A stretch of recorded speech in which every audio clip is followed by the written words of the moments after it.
Welcome to Revenue Mind, where revenue leaders get real about mental health. I'm Jolie. Stick around for honest stories, practical insights, and why well-being is the real bottom line. Let's dive in. Welcome to Revenue Mind, a podcast where revenue leaders talk about all things mental health. I'm Jolie, your host, and with us is Natalie. Welcome, Natalie. Hey, thanks so much for having me. Yeah, of course. So before we dive in, what makes you, you?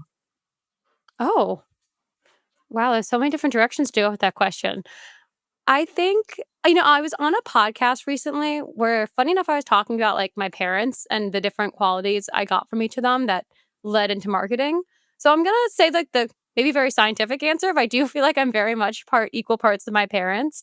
My mom was a kindergarten teacher, so I feel like I got a lot of like customer empathy, understanding people, communication skills from her. My dad is like the friendliest guy and worked in business for a long time. So I feel like I got a lot of my like prioritization, leadership communication skills from him. So very, very realistically, I am a combination of my parents. That's awesome. I'm a total combo, like right down the middle. How about outside of revenue? Like, what do you think? What do you think is like your core? Uh, I'm really into, I guess, like personality core versus activity core. I think personality core, I just really am into like seeing friends, enjoying the moment. That sounds really dumb, but like I'm really big into just like going for walks, enjoying the moment, like living in New York, eating food. I'm a big foodie. And then like running and exercising. I'm going to talk about that a lot in this podcast probably, but at my core probably will always be a little bit of an athlete and just like love getting outside and kind of zoning out, listening to a podcast, listening to a book and running. Awesome. I did cross country in high school. Were you track or cross country? I was both. So I ended up running the Cool. 800 because they said you can sprint and you can do long distance. And for anyone who doesn't know, the 800 is and what I've heard from a lot of people, one of the absolute worst races. I've actually heard that too. and then I watched the Olympics and saw people do it. I'm like, no, no, no, no, not doing that. I mean, any race is awful, don't get me Yeah. wrong. But anyone who I tell I ran the 800, they're like, oh, that sucks. So it's universally known as being a pretty bad race. Yeah, but you can say you did it and have bragging rights. So there you go. I definitely do that all the time. And helps me whenever I have to come across anything tough.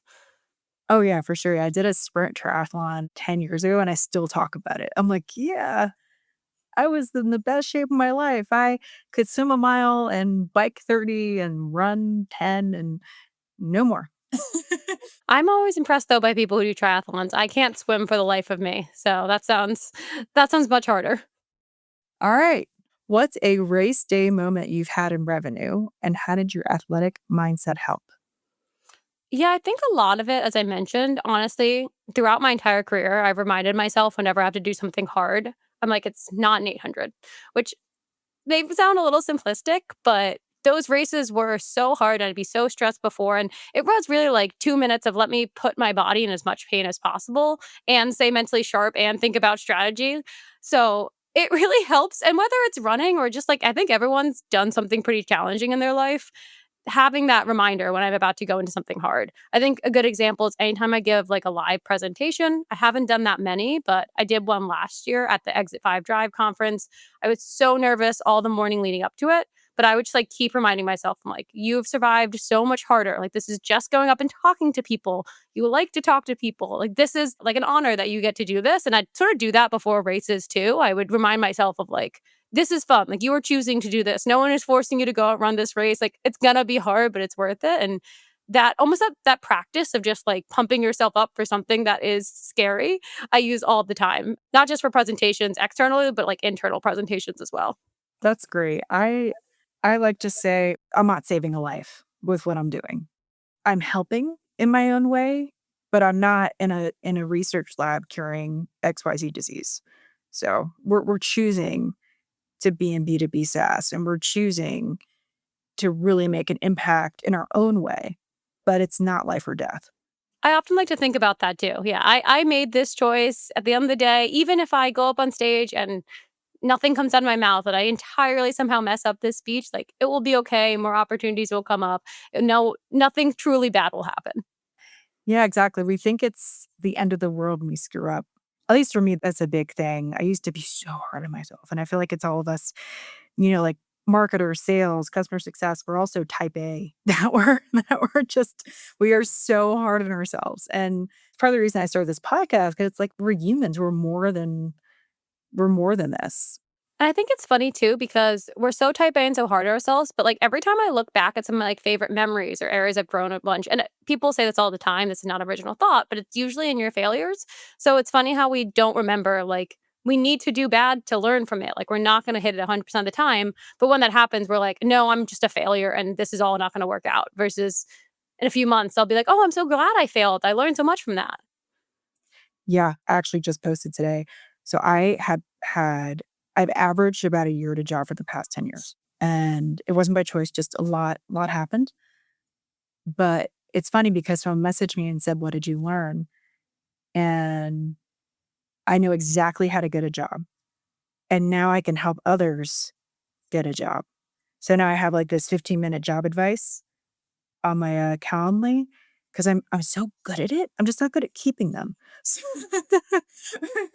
so I can get one. I'm like really good at getting multiple offers and all that, but keeping it is like we all have our superpowers. And I think we discover that learning from failure. Yeah, like, we don't think enough about how like, it's so easy to be like, "Oh, I'm so good at this," but we don't think about how I could learn what I'm good at from the things I'm not good at or doesn't stick. Is there anything that you learn in particular from a failure?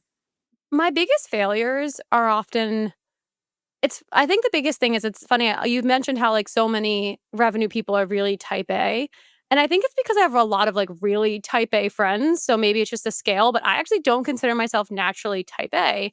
But so many people who meet me will be like, "Oh, you're so organized, like, you must have been that" the best quote I remember is someone saying, like, "You must have been that kid in high school who had, like, color-coded binders." And I was like, "No, no, I had, like, doodles all over my binders, and they were falling apart." But because I wasn't naturally organized, I've, like, really overcompensated, and I can't think of a specific time where I failed, but probably just, like, not been prepared for a meeting or missed a meeting, things like that, where it's like, I don't want that to happen, so because I know it's not in my nature, I will like, every single day, I have a reminder within the day to prep for the next day. I always have my calendar blocked off, like, I think a lot of times what we're not good at, you can also, like, overcompensate in and learn how to become good at it, even if it's not your natural tendency. Yeah, I totally agree with that because I think I made an assumption that most revenue leaders are type A when actually I've actually gotten recommendations from those same revenue leaders about tools that they use to actually keep them on track because they naturally don't. It's interesting, right? We always make these assumptions about people when in reality everyone is different. So thank you. I appreciate that. Yeah, and I just think the last thing I'd add to that is I think we make these assumptions about like the kind of perfect picture person that we see. And I try to be kind of honest about like successes and failures I've had. But, most people aren't seeing me in my day to day when I'm like sprinting between Zoom meetings, trying to like grab something really quick out of the fridge that's like not made and maybe like a week old or like, you don't see those moments of just like being silly or goofy or like not as put together. So I think that's also a good reminder. It's so easy to look at someone and be like, "Oh, they have it so together," but, usually I'm not showing the not together part of my life on camera. Yeah, for sure. Yeah. I've actually had an AI photo for like the longest time. And I looked, I don't know, it was like 25 pounds lighter and my face was perfect and it was perfect lighting. And I'm like, this is, and I have a post about it, but my brother was like, this is bullshit. Like, you look like a robot. Like, you look like an alien or that was like, that came from planet Venus. So, so I changed it. And honestly, I feel so much better because I feel like, especially as women, we're hesitant to be authentic. We're hesitant to show what we really look like or what we really wanna say. So, gonna just talk about revenue for a second. Can you share a time when you told your boss or team no and how it changed the dynamic? Yeah, so honestly, when I think about, like, revenue, mental health, all that, saying no is, like, one of the most important things that I usually do in my day-to-day job to help with that, and I honestly learned it just from saying yes to not too much, like, talking about mistakes we've made in the past. I definitely just got into the habit of being like, "Yes, I can do this," and at the beginning, it wasn't out of, like, a feeling like I needed to, like, I was excited to try and learn different things. Like, it was never usually someone pressuring me. It was more like I felt honestly, like, grateful to try all these different opportunities and be at a startup and put on a lot of different hats, and I generally like that about startups. But there comes to, like, a tipping point where it's just, like, one too many things, and it's not even the number of things you have to do in a day, it's the, like, mental space of having to keep track of all those things, that it just, like, sets you over the edge. So I eventually learned that doing way too many things, I wasn't gonna do any of them well, and I just was, like, definitely burning myself out, losing my passion. So I've definitely learned, like, okay, prioritize, say no when you can. And to your question of, like, a specific example, I really like to try to, like I have a few different methods. I have a whole framework of methodologies for saying no. I'll try to, like, condense it a little bit. But what I really like to do is, 1, not just say straight up no, but, like, swap it out. So a lot of times if your boss comes to you for, like, a really big idea that you're also excited about, I'll do a lot of times like, "Okay, this quarter I have this, and this priority. But next quarter, that sounds like a really good initiative, and because I really wanna spend the proper time with it and wanna make sure that we execute it to the level that you're thinking, I'm thinking that might be better for, like, an April initiative." Or if it's something small like saying no, an example I like to give a lot is, like, Google Ads. Like, "Hey, why aren't we bidding on this keyword?" I feel like every marketer has gotten that.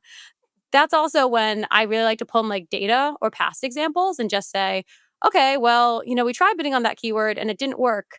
Or again, could be prioritization and budget. "Okay, we're like right now we're seeing that our top 10 keywords are bringing in, like, this many demos and are performing really well. Do we wanna allocate some spend to take away from that? And it's okay if we do, but I just want you to be aware of the consequences." It's not just saying no, but it's sort of just practicing and planting in the mind of, like, we can't just keep adding on. There's always gonna be, like, trade-off for adding something in. I love that. See, it's funny because I've experienced both. I've experienced having too much on my plate and then being pigeonholed into one thing. And that honestly, the pigeonholing for people like us, people that like to think, when you get stuck in such a mundane task, it kills me. So it's like it's that balance between you have enough to keep yourself stimulated but not overwhelmed versus having one thing to do, doing it really well, but being incredibly bored. It would be so fascinating if someone put out a report of, like, what is the number of things you can do and realistically, like, stay energized and excited, but not too overwhelmed. For me, I always try to do, like, 2 or 3 net new priorities a quarter. That usually works pretty well because I already obviously have my existing work, and 2 or 3 and those are, like, larger priority projects, campaigns. Any more than that, I find just, like, becomes overwhelming and something my existing work might fall. But I'd love if I don't know, some psychologist found that magic number. Speaking of saying no, what's the hardest boundary you've set at work and how did you enforce it? And did you face pushback? Yeah, I sort of have a personal and, like, professional answer for this one. Professionally, the hardest boundary I've set is I have this concept for all of our marketing. I call it, like, our marketing framework, and it's the concept of unique and valuable. And I've talked about this before, so if anyone follows my content, first of all, thank you. But second of all, you might have heard it before, so sorry if it's a repeat. But essentially, it's just the idea that we're not gonna just do something because a competitor does it. We're not just gonna copy what everyone else is doing. And then all of our marketing material should ultimately help our audience and add something to their day to day, to their job, to their profession. It shouldn't just be about us. And so there's not like one time where I set that hard boundary, but every single time a new idea campaign is brought up, I run it through this unique and valuable framework. And there have been a few times where we've seen, someone else in the industry do something cool or a competitor, and I've had to explain to my CEO and explain to the team, like, this probably would be successful. Like, it probably would bring in leads and be a good campaign for us. However, it does not fall into the unique and valuable framework, so we are not going to do it. And for the most part, now everyone's on board, but like, even as I'm ultimately responsible for pipeline. It is sometimes stressful to say no to things that probably would be successful short term because I know long term it's so important we keep this high standard for our marketing. I'd say personally, I mentioned running before. Like, I'm someone who, like, needs to exercise most days more for my mental health. If that's not you, that's absolutely fine. It's not like I think sometimes there's a shame if exercise isn't how you release. Like, that's just how I personally, like, process things and how I feel better. So I think my personal one is just, like, most days I need to work out, and I'll try to tell the team, like, if I'm off for a little bit, like, "Okay, I'm going to a kickboxing class," or I'm running this morning. Like, I try to talk about it just to make it clear, like, it's okay too if you need to go work out or have time to do your thing where you release. Like, I also tell my team, like, I don't really care when you work out or when you work.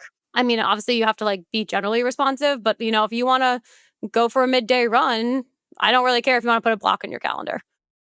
Just over the years, like, when I was living in New York, actually, I was friends with a lot of, people in finance, and it's button seats.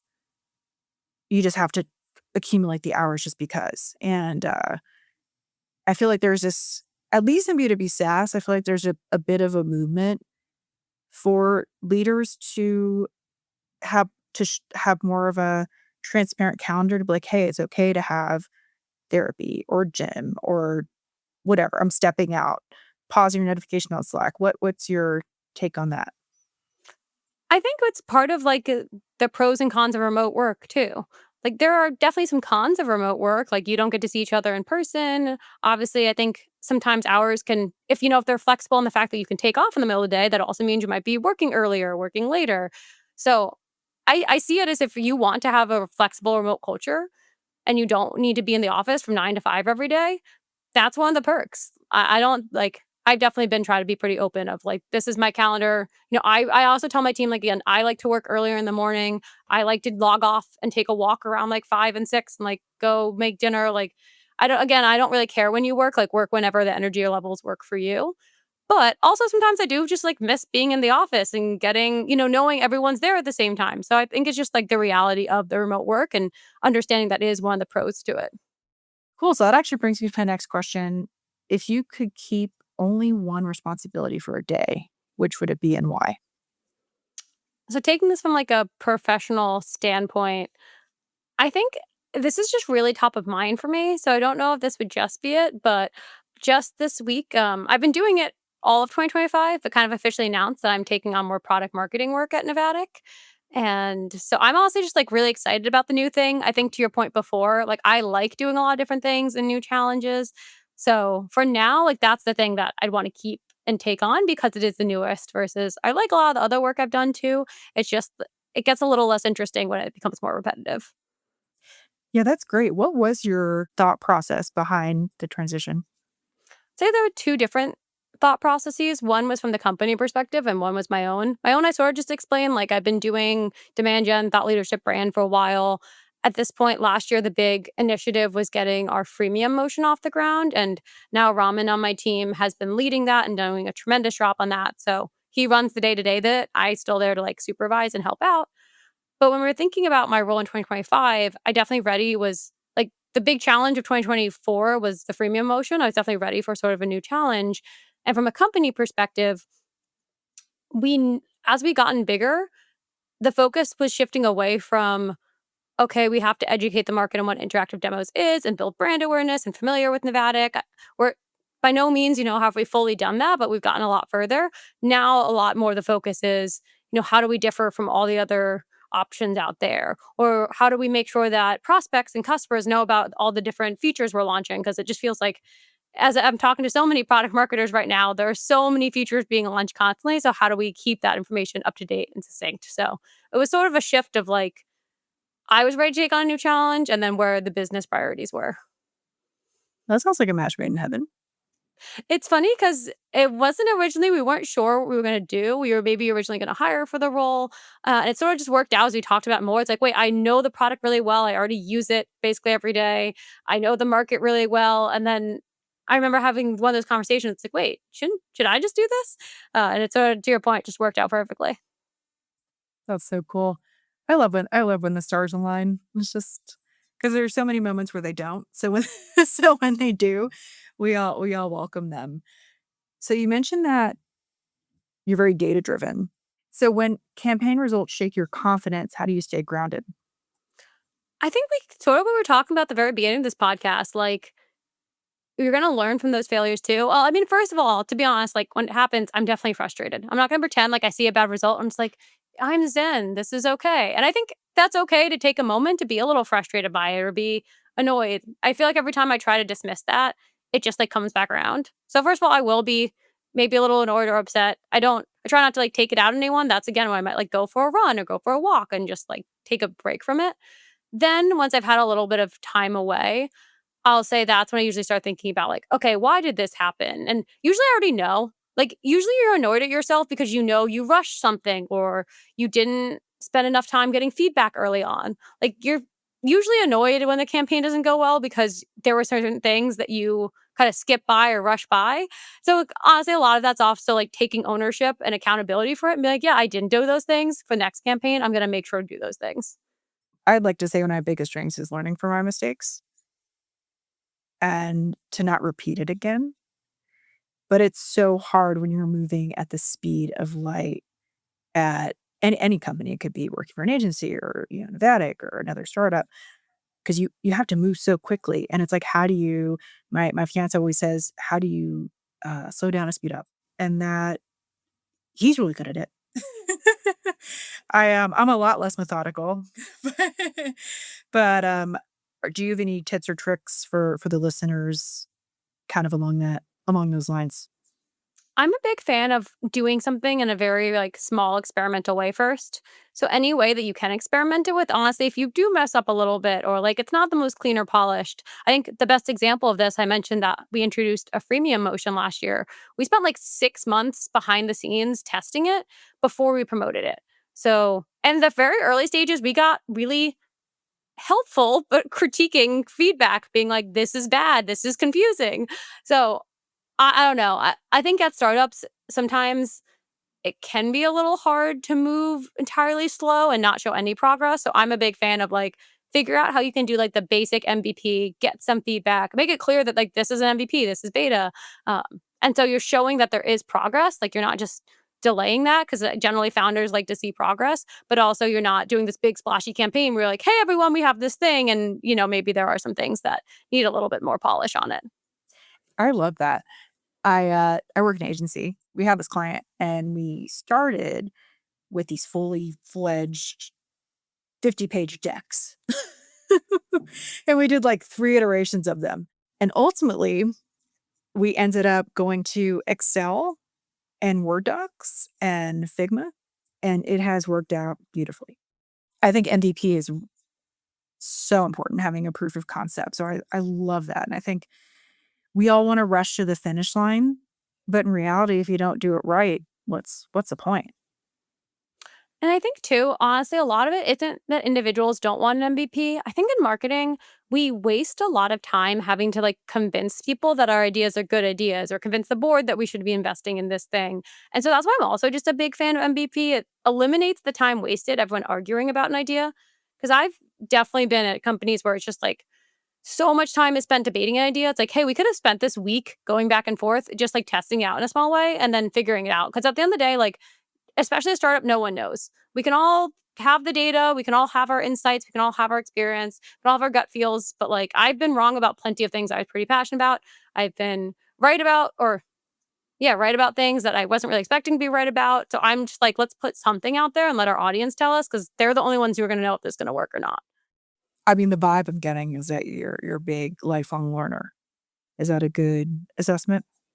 Yeah, I think a part of it is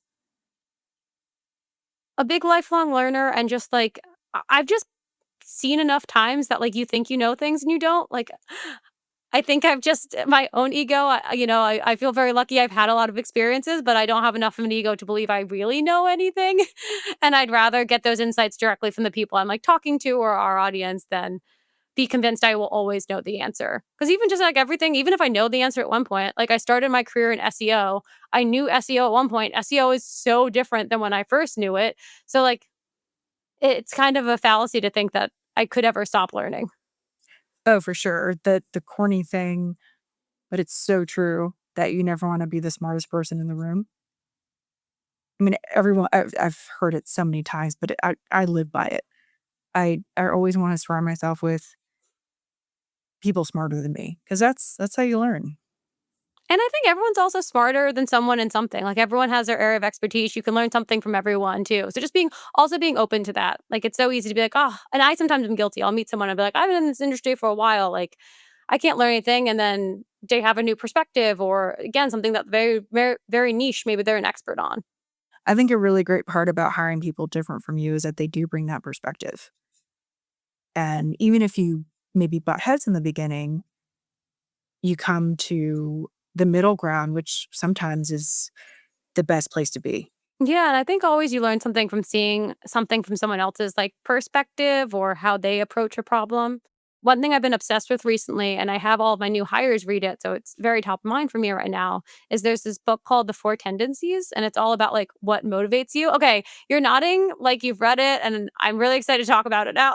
But on my team, we're all different tendencies, so we all get motivated by different things, and it really helps because we'll approach problems or situations a little differently. For sure. I actually haven't read it, but it has been on my list forever.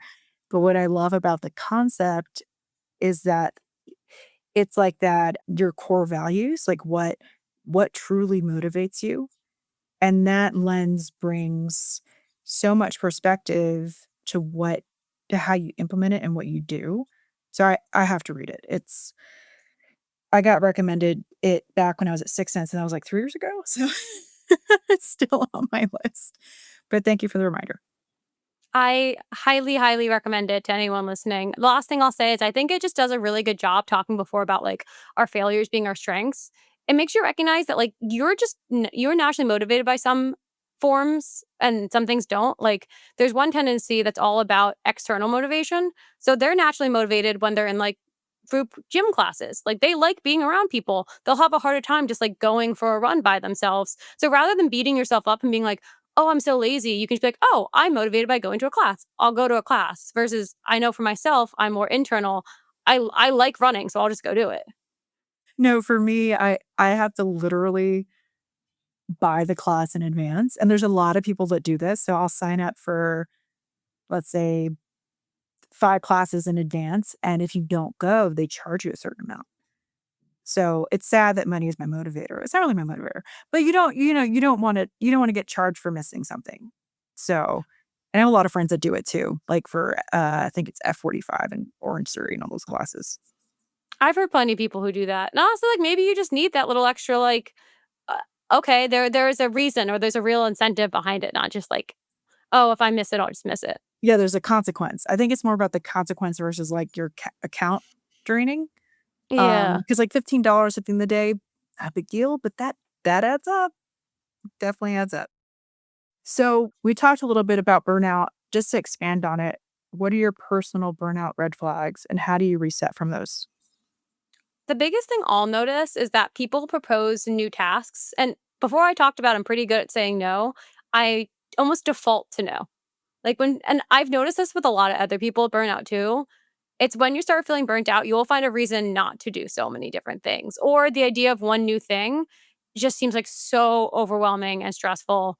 Very much like nothing seems kind of exciting and new. Like on the flip side, that's when I know I'm not burnt out when I new tasks seem exciting and I get creative around them. But when it's just like, okay, another thing, and actually maybe we shouldn't do that right now because of XYZ reason, but it might not really be a good reason. That's when I can tell. As far as how do I react, I'm definitely big into like step away when you can or try to reprioritize. Often, a lot of times, honestly, just like a good night's sleep fix a lot of burnout for me. I'm someone who likes to sleep and, like, there'll be so many times when I'll be like, I can't physically do everything I need to do in a day, and sometimes you do need to stay up later and just get it done, but the amount of times I'll just be like, "You know what? I'll just do it in the morning, I'll wake up a little earlier, and I'm in a better headspace in the morning and get it done twice as fast." Like, 8 out of 10 times, that can solve it. Sleep is key. I was asking one of the podcast guests just offline on a DM. I was like, "Oh, how are you doing?" He said, "I have finally gotten a good night's sleep, and it has made everything better." I think we don't realize, or at least I don't wanna speak for everyone, a lot of us don't realize how important sleep is until we don't have it. It's kinda like breathing, like, when you stop breathing, you notice, but otherwise, it's involuntary action. When when you're sleeping, you're great and you feel energized, but when you don't, you're like, "Wow, I need this." And I just move so much slower, and I do recognize that I feel very lucky that I can sleep, like, I have coworkers, I have young kids right now, and, like, they would love to sleep, but they're getting woken up every night, or, sometimes, like, some people can't I'm luckily a naturally good sleeper, I understand that's not for everyone, or not available to everyone, But I definitely notice I will just be so much, like, less efficient and move slower, and so while, like, it might seem tempting to stay up that extra hour to do the task, at the end of the day, if I could do it the next day in 20 minutes because I got a good night's sleep, that's probably gonna be more efficient. So when stress kills creativity, what's your first move to get back on track? I sort of just talked about it, but honestly, sleeping is usually number 1, and then usually, like, stepping away from the computer, and I this is nothing new, but, like, walking, running, just, like, getting away. I just never have a super creative idea usually when I'm sitting in front of my computer, and it's funny because even sometimes in the morning, I've been trying to be better about, like, literally going for, like, a 10-minute walk, and so often I'm stressed because I'm like, "Well, I said I was gonna start at this time, and now I'm starting 10 minutes later," which at the end of the day does not really matter, but a lot of times on that walk, I'll think about work or, like, think about an upcoming campaign and then think of something more creative than if I just sat here. But it's also just sort of funny of, like, what we count as, like, work time. And even though it might be a sporadic like, a sporadic that's what I was trying to go for, a sporadic thought versus very organized, written down in Notion doc, and it might be also shuffled in there with, like, what's my grocery list for later today, I'm still accomplishing the task at hand. So, how do you show your team mental health matters even under pressure? I think one is prioritization. Like, if I see my team is really stressed, I said this so many times, but truly, like, if they're really stressed about something, there's probably some things we can take off their plate. Like, sometimes, like, we do have to push hard and there are big campaigns coming up and it is stressful. But what are those secondary things that, like, might not be as important? And sometimes just the act of telling them, like, this doesn't need to be done right now. We're moving it to April. Like, not even just like, oh, get to it next week. It's like, this is not your priority this month is this task. Like, it's not going to make or break this difference. We're moving it to a month away. Like, you just need to get off their, like, mental load, and sometimes they might even do it before April, but when someone's really stressed, a lot of times I feel like it's like, I just have too many things in my brain to even handle right now. So, one, it's like, "Okay, write out all the things you're doing. Let's take away the things that aren't vital to the core task we're trying to handle. Move those. Don't think about them anymore." And then I think trying to remind them, as we've talked about, of, like, this at the end of the day, we're very lucky. There is no true marketing emergency. Like, if we need to reprioritize or push some things or move it around, we can do it. Or again, maybe launch with, like, a more MVP version, get feedback first, like, if it's not in the full polished state. And then I think also, like, when they're off, really reminding them the importance of taking off. Like, if you're taking vacation, funny, I feel like sometimes with the remote world, it's, like, tempting to work always during vacations or not really take off, but reminding of, like, "Hey, remember when you went through that, like, that really busy time and you pushed? Like, that was awesome. Now you need to be a relaxed time." Like, I think of working a lot like I think about how I used to think about training. Like, you can't just always be pushing or you're gonna injure yourself. You need to take rest and recover periods as well. And framing it in that way also sometimes people, like, don't wanna do things for them, but framing it that way, it's not like, "Oh, just because you're tired and need to sleep." It's like, "No, actually for optimal performance when, like, we're gonna have a busy time, I need you to rest right now." I think, you learn a lot from being coached and having a schedule like that, and I feel very grateful for it, and at the end of the day, a lot of it is applicable to, like, in anything. How can I get my optimal performance? I learned how to do it from an athletic standpoint, but I can take those learnings still from, like, a mental or work standpoint. Yeah, I come up with my best ideas when I walk. I mentioned this in another podcast. I came up with an entire strategy for a Fortune 500 client on a walk. And it's those kind of moments where you're like, what are we doing? What are we doing? Do you ever use voice notes? Like when I you have an don't. idea? I should. I don't, though. I just kinda let it, like, sit in my head and hope I remember it, which has definitely bitten me in the butt. Yeah, I don't either, but I used to do it when I was songwriting. When I had the melody and lyrics in my head, of course I'm gonna forget it. So I record it and then I write a whole song. That's so cool. I'll do a lot like I'll slack myself an idea, so I don't remember that, but that's, like, so cool you could just, like, be on a walk and write a whole song. Oh, thanks. Years from now, what do you hope your team remembers about how you handle mental health? I'm gonna keep going back to this, but if I had to think about, like, my number one strength, I do really think it's prioritization and saying no. So I hope they just learn that, like, that is a strength. Like, that's not laziness, it's not not being able to take on, it's not working hard, like, when I think about, like, the number one reason of where I am right now, it's prioritization above all else. So I hope that the team just remembers of, like, it's such an important skill worth learning, and it will help you in a business sense, but also will help you for the long run. Because like, you can not worry about prioritization, but it'll be much harder in the long run to keep doing this, keep being motivated, keep being excited by it. Like, companies want it to work out. It's not just for you, it's also for them. Yeah, the concept of ruthless prioritization. Which is funny because it doesn't sound very mental health related, but I promise No, it but it's is. so true. Yeah, it doesn't sound like mental health at all. It sounds like radical candor, that same kind of phrase, but it's actually the epitome of mental health and revenue. All right, cool. So I know you're on LinkedIn, but or for our listeners that maybe haven't interacted with you before, where can we find you? I mean, yeah, it's really mostly LinkedIn.